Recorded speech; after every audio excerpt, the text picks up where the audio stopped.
and then the record, and then record to cloud. It is, it says recording. How do I make sure that it is recording to the cloud? Yep, we're good. I set it up to auto record. Okay, good. So you guys are now live. Okay, I will trim it anyways. We are going to be waiting 5 more minutes. And what I'm going to do, oh no, that's fine. Let me just go back to the website. I need to make sure that we are live.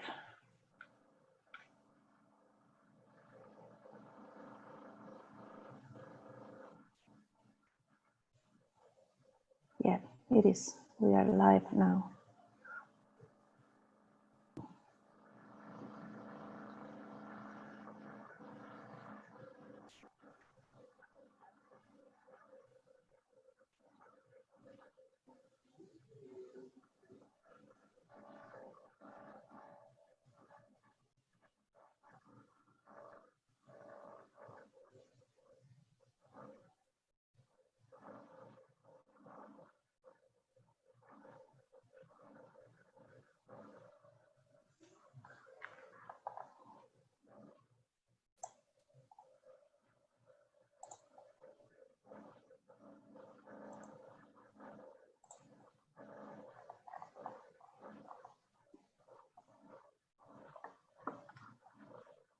Okay.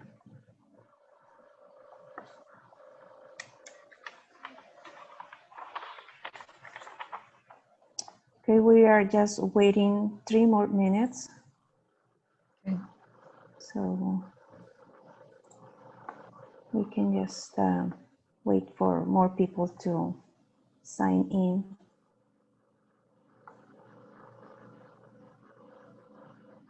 Okay.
Okay, we have 4 people already in the queue.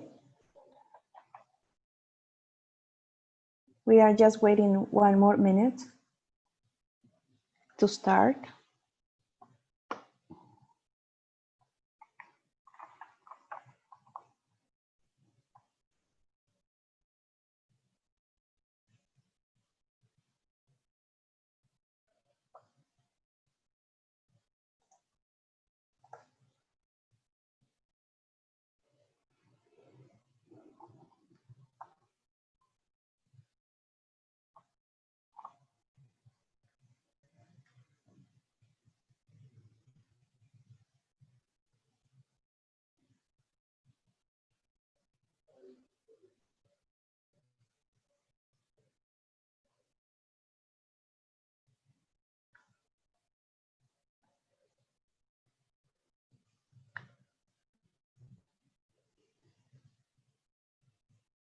Okay, well, welcome everybody. My name is Indira Jeffrey. I am the program manager for DreamBuilder, and I am with Thunderbird for Good. Today, we are very happy to have with us a Thunderbird alumna, Alika Kumar. And she is the director for the Phoenix Business Center since 2006. The center is founded by the Minority Business Development Agency and the U.S. Department of Commerce. Under Alika's leadership and with with her team, the center has facilitated over 2.7 billion to date in procurement and financial transactions. Well, this is a webinar part of the DreamBuilder program. I just would like to let you know about the DreamBuilder. DreamBuilder is an online free program developed for women that want to start or develop their own business. DreamBuilder is available in English and in Spanish. The program has 13 online courses that cover business topics such as planning, marketing, expenses, and more. As you complete the 13 courses, you also write a personalized business plan. For more information, please visit our website, www.dreambuilder.org. And with no further ado, I would like you to welcome our guest speaker, Alika Kumar. Alika, please, you can take it over. Hello, good afternoon, everybody. And Indira, thank you so very much for including me and inviting me to talk to the DreamBuilder program. As a Thunderbird alumni, I'd love to do anything for Thunderbird. So thank you so much for that. It's a pleasure to be with everybody here today. Can I share my screen now? Yes, please, go ahead. Okay.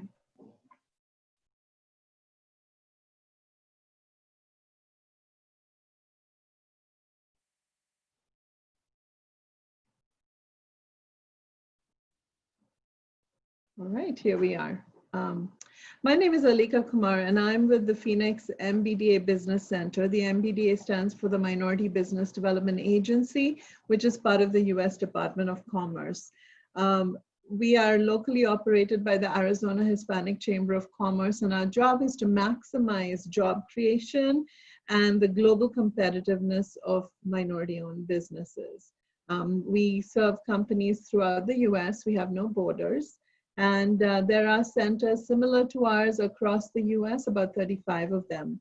The minority businesses are the African Americans, Hispanic Americans, Native Americans, the Pacific Islanders, Asian Americans, Eskimos, and Hasidic Jews. We work with companies that make $1 million or more or are in high growth industry. We do, occasionally work with smaller companies if we think we can add value. So the services that we provide to them is we give them access to contracting opportunities, access to capital. We help them get bonding if they need it, and provide opportunities to team and bond with other companies. We also help them get access to contracting officers, contracting opportunities. We do a lot of B2B sessions, lots of different kind of business consulting, anything we can do to scale up the minority-owned business to the next level. We also provide guidance with certifications, which is what I'm providing you today. So our agenda for today is we're going to discuss, obviously, certifications and discuss why do we need to certify? Why should you certify? What are the different certifications available through the city and Department of Transportation? There are also private national organizations that do certifications. And then there is the Federal Contracting Assistance Program. And then at the end, I'll leave you with some resources. You can ask for the presentation at the end if you'd like. And because those resources we're going to go through a little quickly. It's a lot of information. So that is our agenda today, and I hope you're ready. Hold on to your horses because there's a lot of information I'm going to be presenting today. So why certify? There are all of these acronyms, right? SBE, DBE, ACDBE, 8A certification, WOSB, Hub Zone, VOSB, EDVOSB. It's a whole pool of them? Well, it helps you differentiate yourself, and certifications can help you take advantage of certain funding and also to compete for set-aside programs that are just for certified companies. This can come in very handy. Instead of competing with all of the businesses out there, you narrow down your competition. So the certifications are three different kinds. One, we have local ones with the City of Phoenix and ADOT. They're the small business enterprise, the disadvantaged, and the airport concessions disadvantaged business. Then you have private national, private organizations such as the Women's Business Enterprise National Council and also the Minority Supplier Development Council that provide MBE and WBE certification. And then you have the national organization, the Small Business Administration, that has its own set of certifications available depending on what you're eligible for. There is the WOSB for women, the service disabled, the 8A Business Development Program, and then the Hub Zone certification. And then I'll talk about General Services Administration, where you can be a vendor and sell your products to the federal government. So there's no certification for that, but there is a process. So we'll talk about that. And the percentages that you see next to each of the certifications under the SBA, the Small Business Administration, is the percentage of contracts set aside for people certified with that particular certification. So the women-owned businesses, there's a 5% set aside. For service-disabled veterans, there's a 3% set aside. And for 8A companies, there's a 5%. That means 5% of all federal contracts will go to 8A companies. 3% of all federal contracts will go to service-disabled veterans if there are those competing companies available to take on those contracts.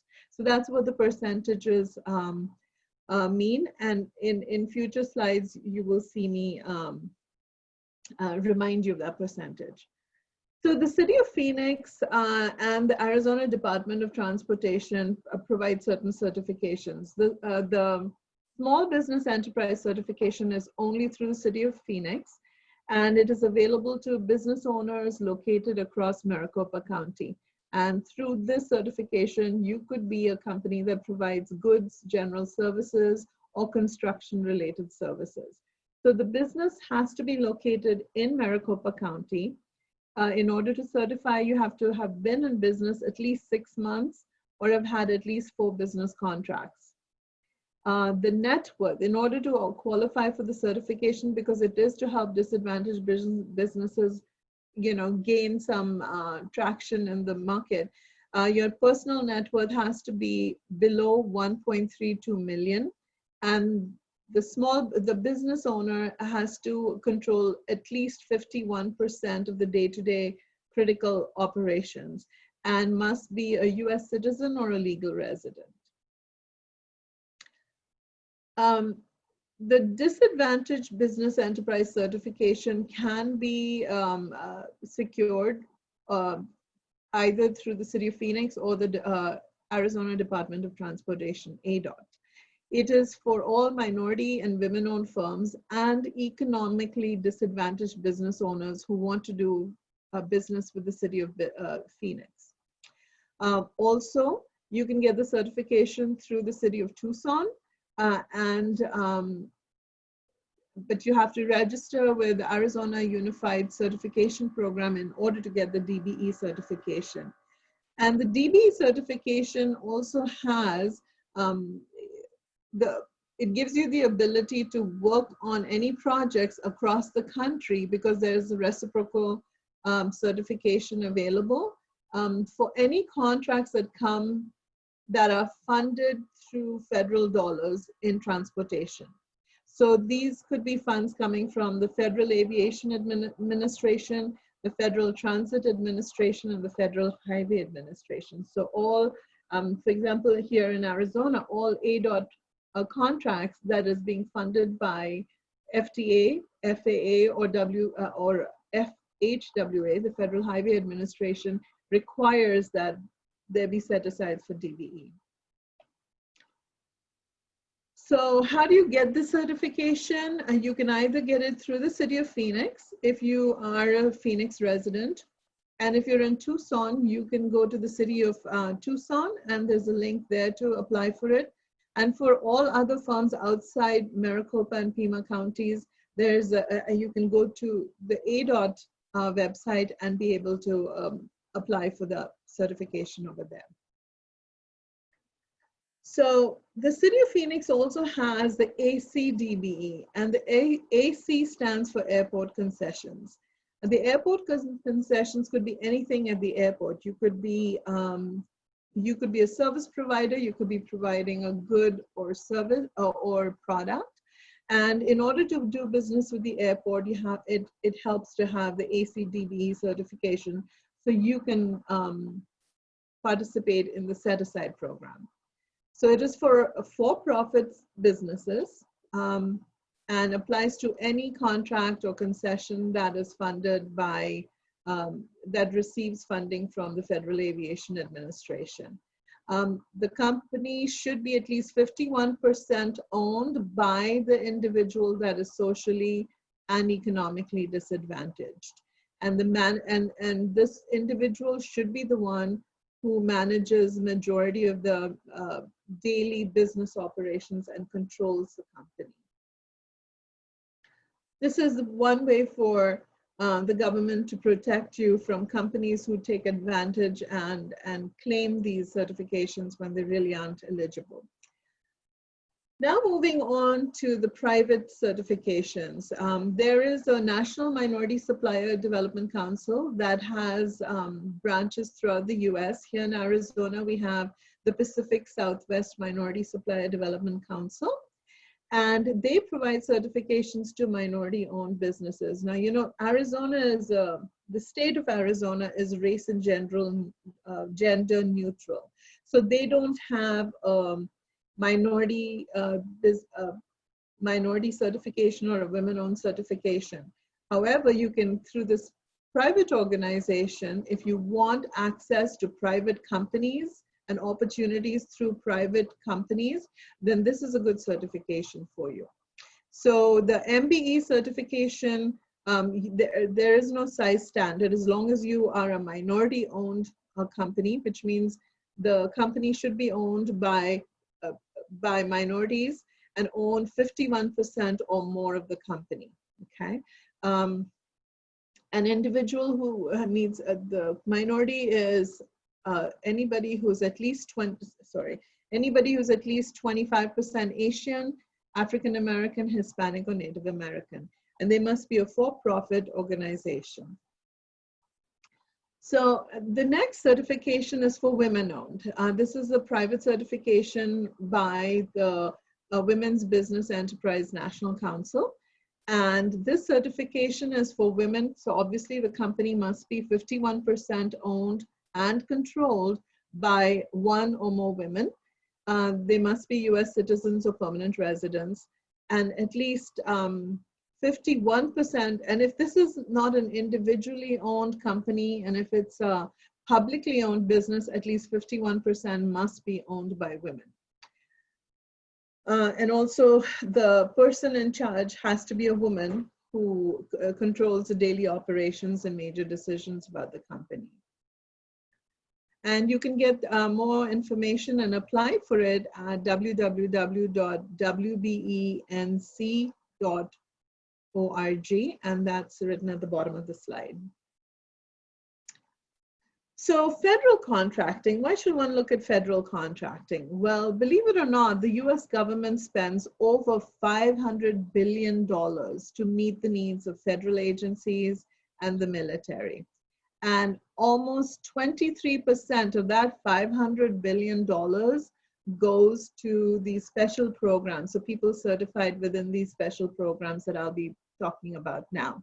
So that's a big chunk of money. So if you want a slice of the pie, and if you're eligible for these, then it's a good certification, good certifications to explore. So so again, what is the benefit? One, these programs were created to help small businesses grow their business and be able to take bigger opportunities. because we want to see you create more. The government wants to see you generate more revenue. They want to see you create more jobs and retain more jobs. So by having these certifications, you get your fair share of federal contracts. You can take advantage of the set-asides, and you can team and partner with other companies who want to be part of this, right? So what are the different federal contracting, contract assisting programs? You have the Women-Owned Federal Contracting Program, which, remember, I said 5% was set aside for that. Then you have the Service Disabled Veterans Small Business, or the SDVOSB certification. 3% of all federal contracts are set aside for them. And then there's also the VOSB. So if you're not service disabled, but you're just a veteran, you can still partake of some of that. And then you have SBA's 8A Business Development Program. There's 5% set aside for that. And I'm going to go into detail on each one of them in just a moment. And then finally, you have the historically underutilized business zone certification, for which the 3% is set aside.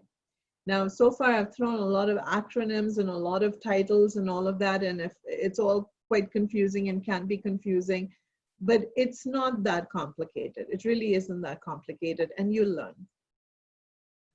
So let's go with the first one, the Women-Owned Small Business Federal Contracting Program.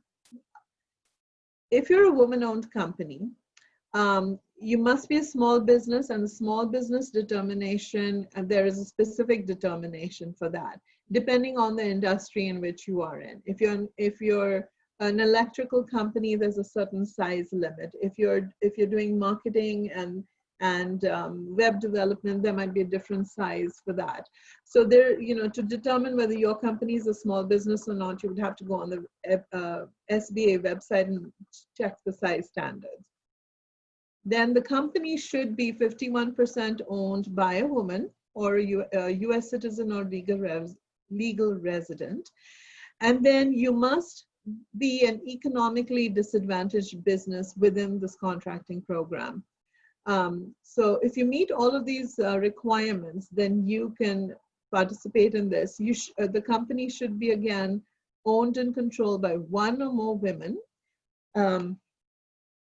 Sorry about that. Whose personal net worth is less than $750,000. Also, they should be, the adjusted gross annual average income should be less than $350,000 per person, and be owned and controlled by women whose net personal assets are less than $6 million. Okay. The next, the Service Disabled Owned Small Business, SDVOSB, 3% set asides for this particular kind of certification.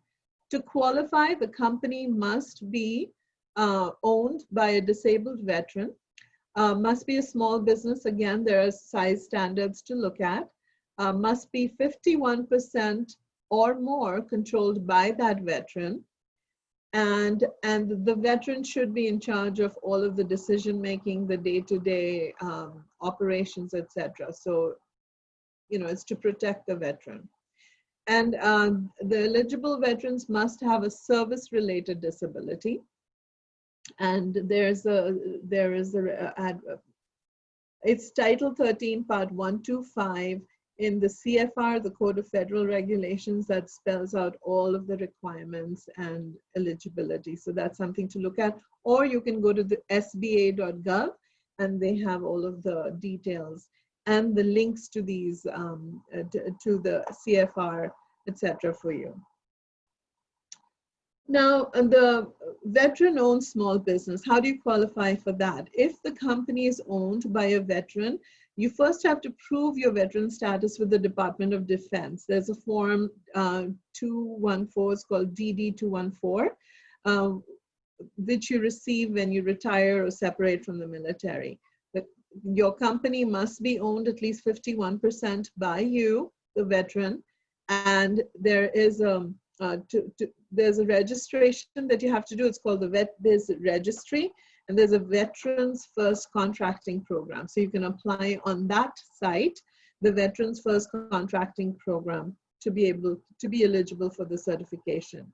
Now, the Veterans Administration by themselves spend over $3 billion on businesses within this program. So if you're a veteran-owned or service-disabled veteran-owned, you have great opportunities through the Veterans Administration.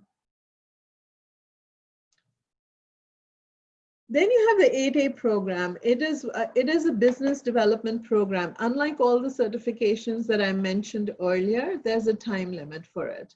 The previous certifications I mentioned, they're indefinite as long as you're still eligible within those eligibility requirements. However, for the 8A certification program, the idea is to get you to the point where you're growing your business so you don't need special programs to help you continue to grow. And so this is a program meant for businesses that already have a level of sophistication, have been in business for a while, and now you're ready to take it up to the next level. So you must be a small business and not have participated in the program before, because it's this particular certification is for a total of 9 years. And once you graduate from the program, you're not eligible for it again. So the company must be 51% or more owned by a US citizen that is economically and socially disadvantaged. The personal net worth of the owner must be $250,000 or less and be owned by someone whose adjusted gross income for 3 years is $250,000 or less. And the net assets have to be below $4 million. The owner, like in all certification, has to be the one that manages the day-to-day operations and all long-term decisions for the company, and must have a track record of successfully competing for contracts and performing on those contracts. And so by statute, the length of participation is limited to 9 years, and once the concerned or disadvantaged individual has participated, you're not able to participate. So you've got to use this time very wisely and not prematurely join the 8A program, because if your company has not reached a certain level of sophistication, the time keeps ticking, the clock's going, and you lose some of the best opportunities. So make sure your business is really ready for that next level. Next, you have the historically underutilized business zone, or also called hub zone. There are 3% set aside for that. So what is the hub zone? Basically, the government is trying to make sure that all of the historically underutilized areas or zones in your, so the distressed areas, distressed neighborhoods, they're trying to bring that up by encouraging companies to base themselves there, so that they're creating jobs within that community and bringing up that environment. So in order to qualify, you must be a small business, at least, and be owned by a US citizen, 51% owned by a US citizen, a community development corporation, an agricultural cooperative, a native Hawaiian organization, or an Indian tribe. So all of these people would qualify. And your primary office has to be located in a hub zone. How do you find out if you're located in a hub zone? You can go to the SBA website again and just look up hub zone, and it'll take you to the link. There's a map. You can plug in your address, or you can see where you want to locate and identify that. And then also 35% of your employees must live in a hub zone. So let me just see if there's anything else I need to go over here. So basically, there are more details, and you can go to certified.sba.gov/am I eligible with a hyphen between am I eligible, okay? And you'll be able to get a lot more details there, and this link will be available in the handouts should you ask for it.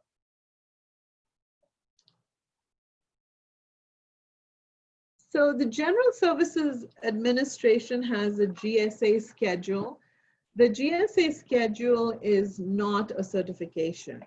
The GSA schedule basically gives you the opportunity to sell to the government, and it makes you a pre-vet. Basically, it's the government pre-vetting you to sell to the other federal contracting organizations.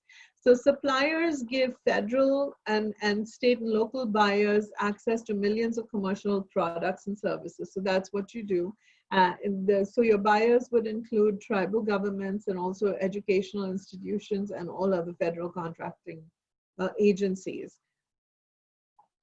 Scheduled purchases represent almost 21% of overall federal procurement spending. That's almost $42 billion a year.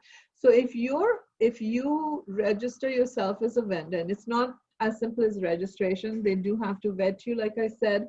So there's a long process for that, but it's very well worth it.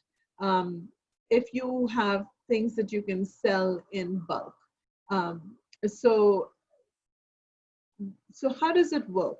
I'm going to go back to the slide.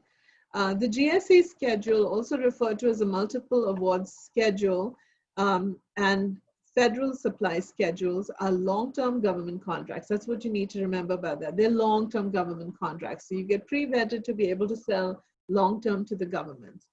And it gives you access to the government, federal, state, and local government buyers, okay? So now what they're doing is, sometimes the federal contracting officers don't have time to put out a solicitation and have people bid for it and go through the whole process. They need something quickly. So they go to the GSA schedule, find the vendors, and request for the services or products and supplies. So they are trying to modernize the system some more, and the selling experience for customers and suppliers and everybody else. So the government is working on improving those processes. Little more about the GSA schedule. So what does it provide? For the buyers, it provides negotiated contract ceiling prices. So you can't sit in, you can't bargain with them or whatever. You've already said, okay, this is how much I can sell my product for. So the buyers have that. Then they also are able to buy at discounts when depending on the size and amount of product they need. Then it's a single contracting vehicle for them to be able to resolve their needs, right? To meet their needs. And it takes less administrative time for the buyers, because you can imagine creating a solicitation, putting it out there, going through all of the responses, takes up a lot of time and money. Time is money. Also, if they get socioeconomic credit for taking for orders awarded to small businesses and other socioeconomic categories. So they get, kudos for that. For you, the seller, for the business, what do you get? You get increased opportunities to reach federal buyers. You have increased opportunities for the set-aside programs that I mentioned, because if you are a veteran-owned and the buyer needs a veteran-owned company, then they will look you up. Opportunity for a 20-year contract. So, once you get in, you might have a 20-year contract. And there are different options, so it depends. That's the max I think you can be on there. But that's a long, that's a good pipeline, right? So I've come almost to the end of my presentation here. I know I went through it really quickly. I want to make sure I covered everything. But if you need me to clarify anything, we'll have the Q&A session. Here are some terms that you need to know. The NAICS. So when you apply for these certifications, you will need to know your NAICS code, NAICS code, which is a number for your particular, and I'm going to go back to that slide. I'm sorry, I automatically time these slides. You would need the code to figure out your size standard, and sometimes procurement officers just search for you by your NAICS code. Then we already talked about the size standard, where you'll have to see whether you qualify to be a small business or not. And then we've already gone over what the hub zone is, but you should know what the taxpayer identification number is. You will need that to do federal contracting. You also need to have a DUNS number, so you'll have to register your company, which is used to identify federal contractors. So that is something you will need to know. It's and then SAM. SAM is the system for award management. You will have to register. If you want to do federal contracting, you will need to go to sam.gov, and register your company as a vendor, and you'll need your NAICS code, your DUNS number, and all of that to register. And then there's a CAGE code. A CAGE code is awarded by the is an ID number that is used extensively in the federal government and assigned by the Department of Defense as logistics agency. So if it's something you need, they will, assign that to you. So here are some resources to how to obtain a DUNS number, and I have the link address there. But even if you just look up DUNS number, if you just Google that, you'll be able to get to that link. Then I told you about registering on sam.gov if you want to get into federal contracting. That's one way where federal contracting officers will go check you out about your company, etc., before giving you a contract. And also, I mentioned a lot of different certifications. If you just go for the local certifications, if you just go to phoenix.gov and look up certification programs, you'll be able to find that. If you go to the ADOT website, ADOT.gov, and look up certifications, you'll find out everything you need to know about DBE certifications. And then I had mentioned the private ones. You have the PSW, which is Pacific Southwest MSDC.org. That's one. And then there's another one, the women-owned one, which, sorry, I didn't mention here, is WBENC.org. And that's also listed on the slide earlier. So you can you can go out there and research it and apply for it directly through their websites. So that was a lot of information, and I promised you that it was going to be packed with information. And I hope I've delivered, and I hope I haven't confused anybody.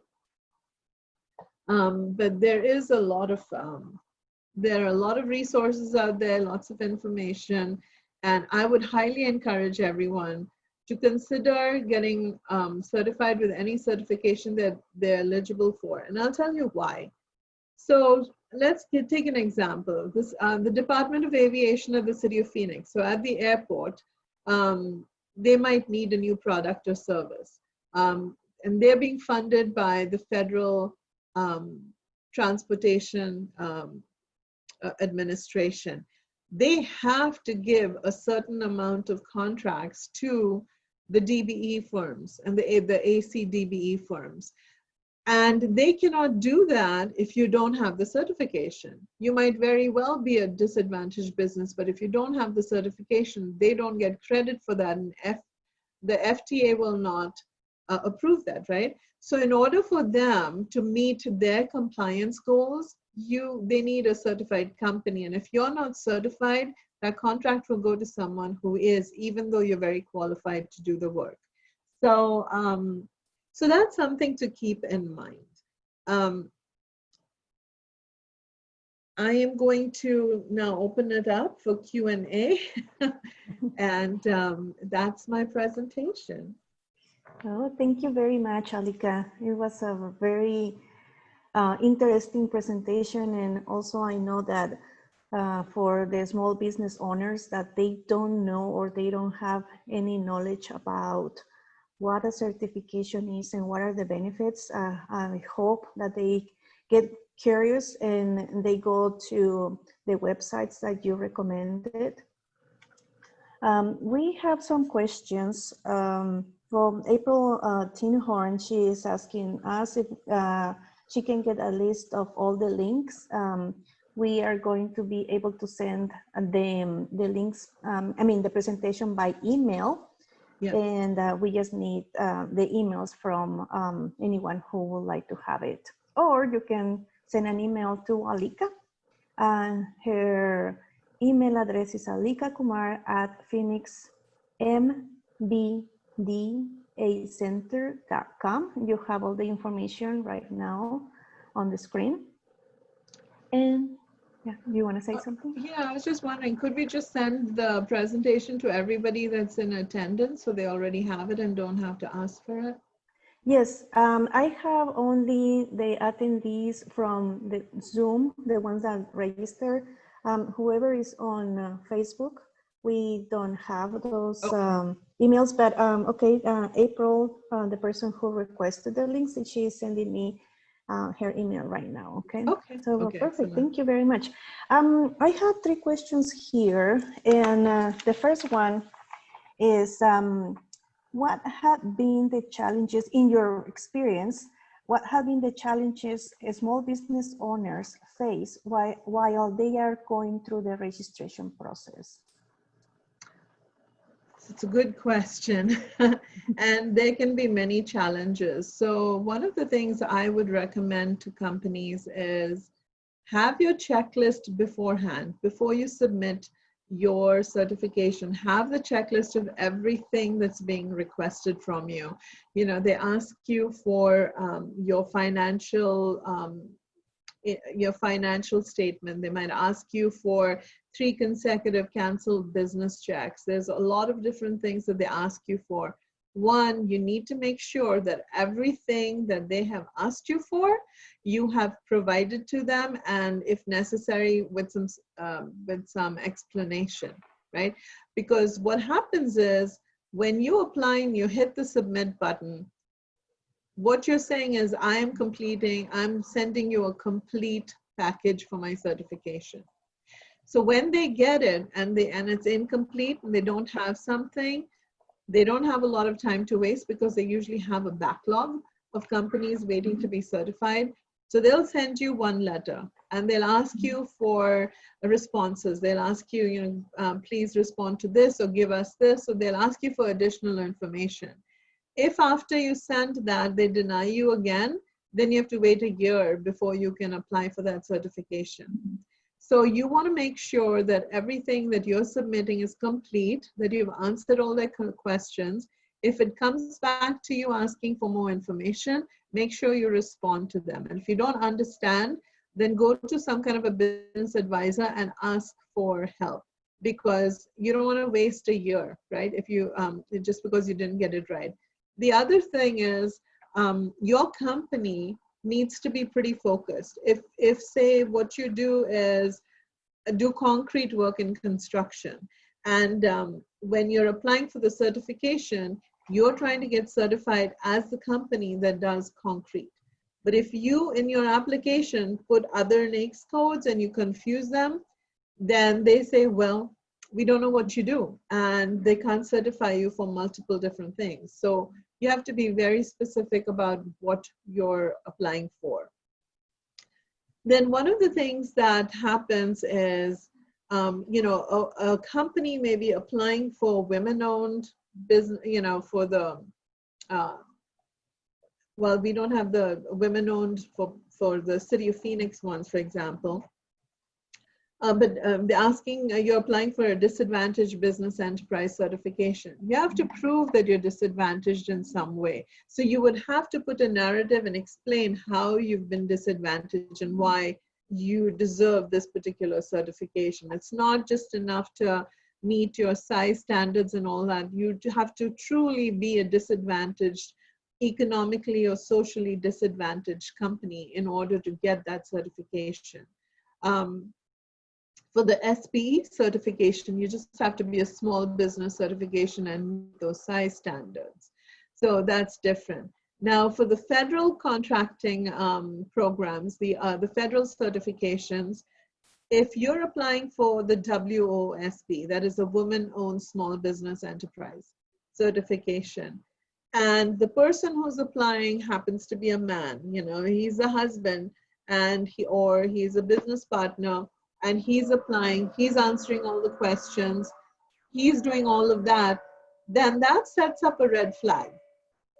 Okay, that sets up a red flag for the person who's reviewing the application, and they say, not sure this is really a woman-owned business because we never hear from the woman. She's not applying for anything. She's not asking the questions.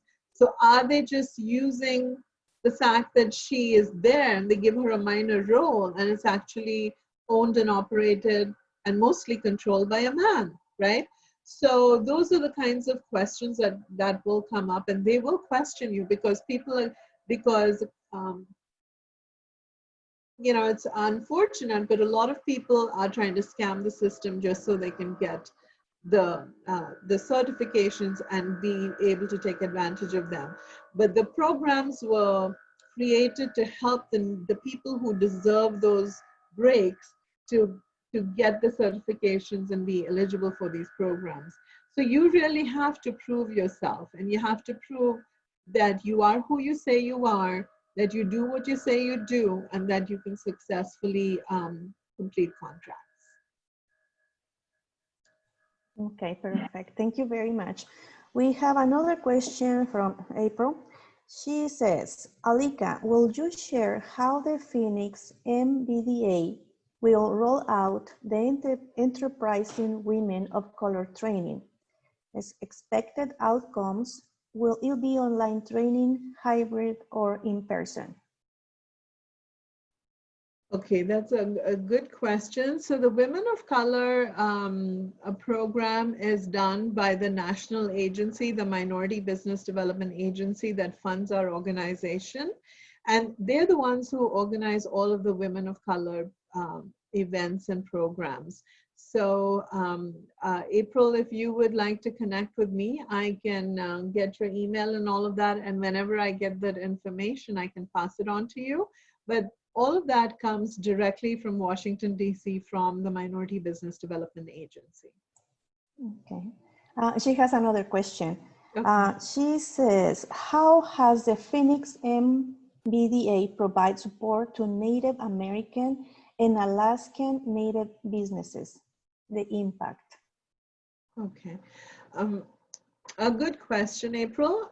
So basically, you know, being that we are funded by the tax dollar and we are funded through a grant, we don't have necessarily a marketing program. So we don't market, but through word of mouth, we spread the word about the center and reach out to all minority businesses.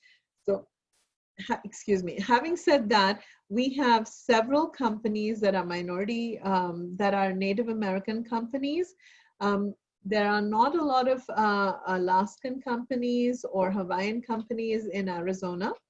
However, we do have several clients that are Native American clients that we serve, and then also through word of mouth, since we don't have borders.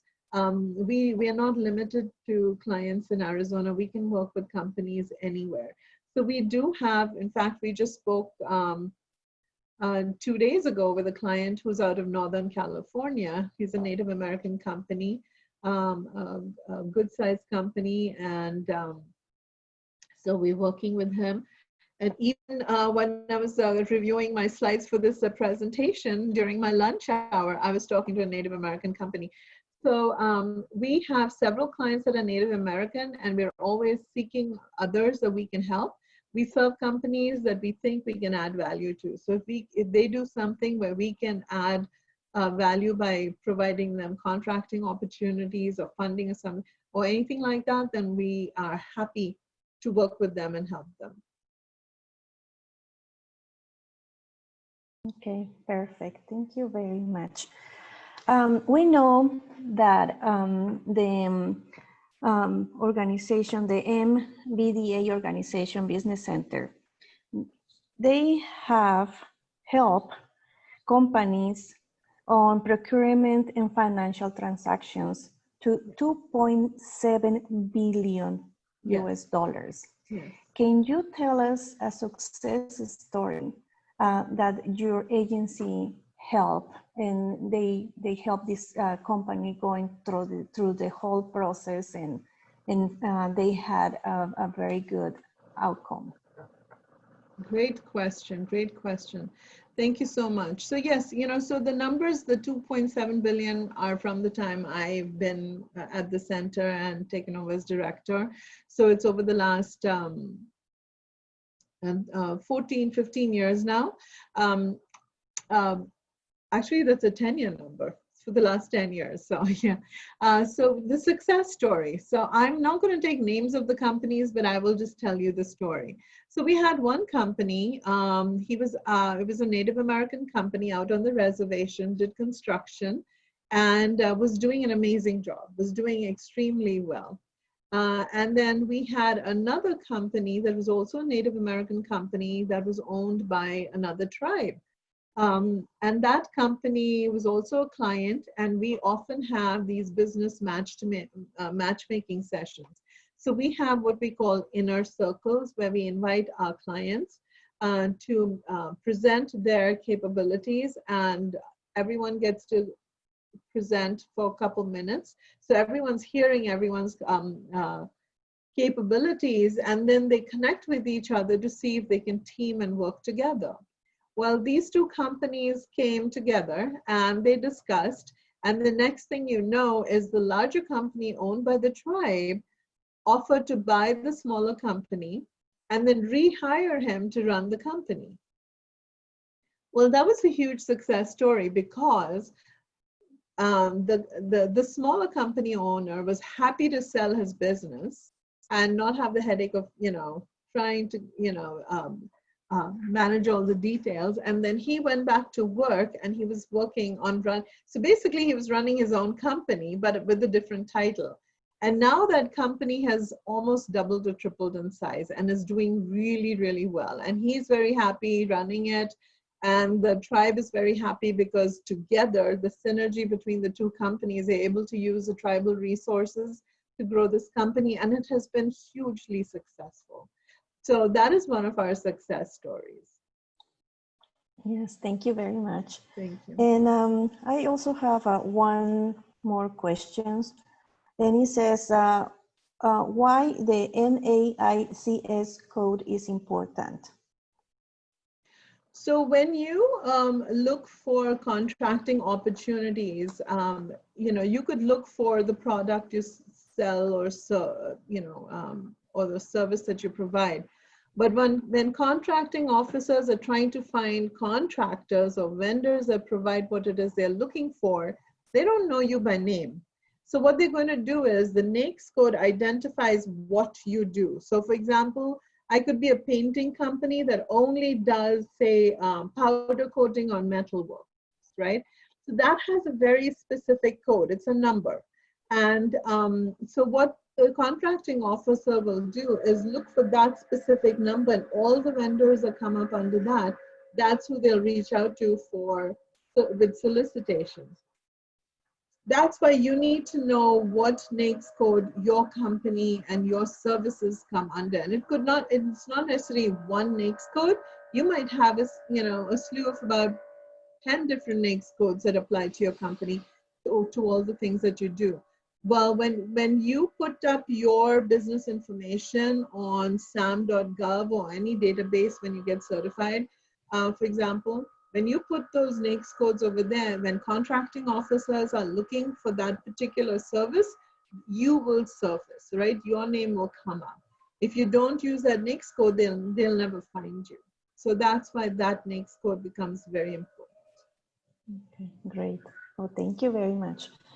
We have one more question from April. She was asking, how is the Phoenix MBDA similar or different than the National Center for American Indian Enterprise Development, PTAC, or Maricopa SBDC? SBDC, yeah. So I think what differentiates us from the other organizations, a lot of us are there doing the same thing, right? We are here, we exist, including the Maricopa SBDC.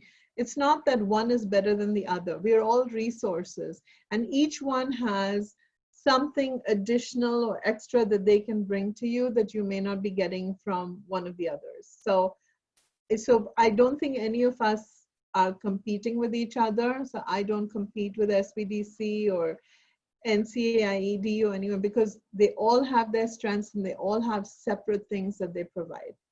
So SBDC provides business consulting, and they help you maybe find contracting opportunities and guide you through the process. What we do at MBDA is very customized and personalized. So it's what we do is we provide customized solicitations. We look and hunt for solicitations and we send it to the client. If it's, that's why we're very particular. If we don't think we can add value to a client, we don't take them on as a client. We just provide resources and refer them to other places. If you have a business where I think I can find, say, business solicitations, me or my team can find business solicitations or connect you with another company to help you grow your company so you're, generating more revenue, creating more jobs, then we will do that, right? So we also are part of a national network because our agency is in Washington, D.C. and funds centers throughout the country. We have a nationwide network. So if April's company, say, wants to do business in Seattle, Washington, and she says, you know what, I need connections in Seattle, Washington, then I can connect her to the MBDA center there, and they can also help her with get connected at that level. So we have a nationwide network, and our center is not necessarily the same as every MBDA center. We are we have a very strong team. I think the strongest team I've ever had. And are very laser focused on adding value to the client. So we make sure we're finding the proper solicitations, that we're connecting them to the right people. We have these business to business. We just did a subcontractor showcase that was hugely popular and people were thrilled with that, where everyone got to present their capabilities and present it even to buyers and federal contracting officers. So there's a lot of value that we add. But I would say take advantage of every organization you have access to because you have nothing to lose. You'll only gain. It's not pick one or the other. I would say, take advantage of whoever you feel you want to take advantage, to get resources from. Okay, perfect. Well, thank you very much, Alika. One more advice that you would like to give to our entrepreneurs and small business owners? Yes, the advice I would give to them, one, as small businesses, don't feel defeated by the times because these are difficult times, and, manage your business in a way that you can ride out the wave, okay? It might be a year, it might be 2 years, whatever it is, ride out the wave. And the advantage you have over larger businesses is that you can be more resilient. You can change your business model. You can switch things around without having to go through a lengthy, decision process, etc. And you don't have that heavy overhead, So one, write it out. Two, sometimes certifications seem very daunting. They seem like they're demanding way too much, taking up too much time. However, they're definitely worth it if you do it right. The only one I would, offer a caution is the 8A program. Don't go for the 8A program unless your business has a level of maturity and is established enough so you can actually take advantage of it. When you're ready, go for it. But don't take it prematurely because you're just excited and you think you can do it. And just do it because the time starts ticking. You asked for one piece of advice. I think I gave you. Yes, no, that's a very good one actually, because I believe preparation, is the key of any success, right? Yeah. Well, thank you very much. Well, we appreciate your participation today, Alika. It was my pleasure.